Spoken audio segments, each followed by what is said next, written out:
ಕಾರ್ಯಕ್ರಮಕ್ಕೆ ಬಂದಿರುವ ಎಲ್ಲ ನನ್ನ ಹಿರಿಯರು ಮತ್ತೆ ನಮ್ಮ ಮಂಜಣ್ಣ ಮತ್ತೆ ನಮ್ಮ ಭರತಣ್ಣ ಅವರು ಮತ್ತೆ ನಮ್ಮ ಮುಷೀರಣ್ಣ ಅವರು ಮತ್ತೆ ತೌಫಿಕ್ ಅಣ್ಣ ಅದು ಅಣ್ಣ ಮತ್ತೆ ನಮ್ಮ ಹಬೀಬಣ್ಣ ಮೌಲಾಣ ಸುಜಿಲತಣ್ಣ ಎಲ್ಲರೂ ಜಮೀರ್ ಅಣ್ಣ ಶಾಂತಣ್ಣ ಸಾಧು ಅಣ್ಣ ಕುಮಾರಕಣ್ಣ ರವಿ ಅಣ್ಣ ಹಾಗೆ ಬೇರೆ ಬೇರೆ ಹೆಸರು ಯಾರಾದ್ರು ಮತ್ತಿದ್ರೆ ಕ್ಷಮಿಸಿ.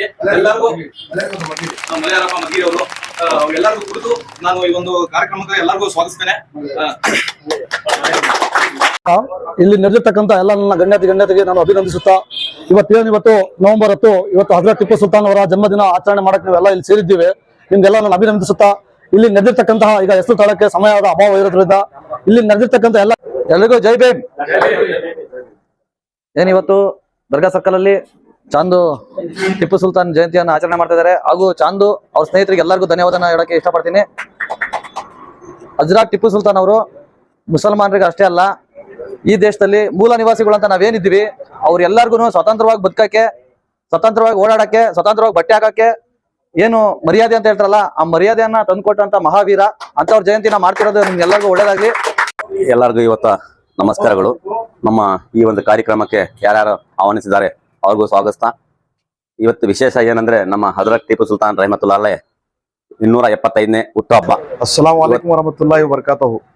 हमारे हिंदुस्तान की शान, हमारे हिंदुस्तान की मान, हमारे शहीद हजरत टिप्पू सुल्तान शहीद रहमतुल्लाह अलैह का आज यौम विलादत का दिन है। सारे हिंदुस्तान के अंदर ऐसे जंगें लड़ी तो ब्रिटिश की हुकूमत, जो ब्रिटिश के सिपाही उनको डरते थे, उनको कांपते थे, उनका नाम सुनकर डरते थे, उनका नाम सुनते ही कांपते थे। ये ಗುಲಾಮರಾಗಿ 100 ವರ್ಷ ಬದುಕುವ ಬದಲು ಸುಲ್ತಾನನಾಗಿ 1 ದಿನ ಬದುಕು ಅಂತ ಒಂದು ಮಾತು ಕಲಿಸಿಕೊಟ್ಟ ನಮ್ಮ ಹಜರತ್ ಟಿಪ್ಪು ಸುಲ್ತಾನ್ ರವರಿಗೆ ನಾನು ಒಡನಾಡಿ ಬಂಧುಗಳಿಗೆ, ಸಹೋದರರಿಗೆ ಈ ರಸರಾತ್ರಿಯಲ್ಲಿ ಮತ್ತೊಮ್ಮೆ ನಾನು ನನ್ನ ಜೈ ಭೀಮ್ ವಂದನೆಗಳನ್ನ ಹೇಳ್ತಾ ನಾನು ಕೆಲವು ಮಾತಾಡಕ್ಕೆ ಇಷ್ಟಪಡ್ತೀನಿ.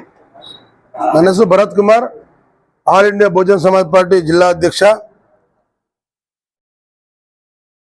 ಸ್ನೇಹಿತರೆ, ಇವತ್ತು ನಾವು ಟಿಪ್ಪು ಜಯಂತಿಯನ್ನ ಆಚರಣೆ ಮಾಡ್ತಾ ಇದ್ದೀವಿ ಇವತ್ತು ಈ ಶಿರಾಕ್ ಟೌನ್ ನಲ್ಲಿ. ಅಂದ್ರೆ ನಾವೆಲ್ಲ ತುಂಬಾ ಹೆಮ್ಮೆ ಪಡೋಂಥ ವಿಚಾರ.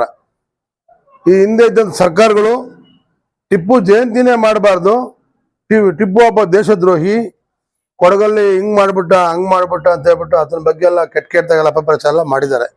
ಯಾರೋ ಕೆಟ್ಟ ಮನಸ್ಥಿತಿ ಇರೋಂಥವ್ರು ಮಾಡಿದ್ದಾರೆ. ಆಮೇಲೆ ಟಿಪ್ಪು ಬಗ್ಗೆ ಚಕ್ರ ಎತ್ತದಂತ ಎಲ್ಲ ರಾಜಕಾರಣಿಗಳು ಕುತಂತ್ರದಿಂದ ಸೋಲಿಸ್ತಾರೆ. ಟಿಪ್ಪು ಜಯಂತಿ ಮಾಡಕ್ ಹೋದ್ರು, ಸಿದ್ದರಾಮಯ್ಯ ಸೋತ್ರು, ಕುಮಾರಸ್ವಾಮಿ ಸೋತ್ರು, ಇವ್ರು ಸೋತ್ರು, ಅವ್ರು ಸೋತ್ರು ಅಂತ ಸುಳ್ಳು ಪ್ರಚಾರಗಳನ್ನ ಮಾಡ್ಕೊಂಡ್ ಬರ್ತಾರೆ.